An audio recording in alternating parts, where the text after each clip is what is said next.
একদিন তো আমায় বলেই ফেললেন আমি নিশা আপুর মতো না, আর নিশা আপুর মতো কখনো হতে পারবো না। আমি চরম হতাশায় দিক বেদিক হারিয়ে ফেলি। বাচ্চাদের রেখে আমি আমার বাসায় চলে আসি। আম্মার ভাবিকে বলি যদি তোমরা কথা বাড়াও তাহলে আমি সুইসাইড করব। ফাইনাল পরীক্ষার আর বেশি দেরি নেই।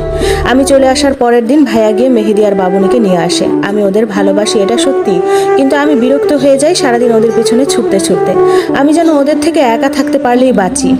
3টা মাস ওনার সাথে কোনো ধরনের যোগাযোগ আমি রাখি নাই, এবং উনি বাসায় আসলে আমি লুকিয়ে লুকিয়ে থাকি। ফাইনাল পরীক্ষা শেষ হয়ে যায়, নানার বাড়ি বেড়াতে যাব। আমার কাজিনরা বারবার শুধু ফোন করে যাওয়ার জন্য। মেহেদি আর বাবুনিকে মা আর ভাবি রাখে। নানুর বাড়ি যাওয়ার আগের দিন আমি আমার রুমে ঘুমিয়ে আছি। হঠাৎ মাঝরাতে আমাকে কেউ জড়িয়ে ধরে। ঘুম ভেঙে দেখি কাউসার হামিদ। উনি আমাকে বললেন, কেন এমন করছো, কেন দূরে দূরে থাকছো, একটুও কি ভালো লাগা হয়নি আমার প্রতি? আমি ওনাকে বলি, ছাড়েন আমাকে, আপনার মুখে দুর্গন্ধ আমার সহ্য হচ্ছে না। উনি আমাকে ছাড়লেনই না, উল্টো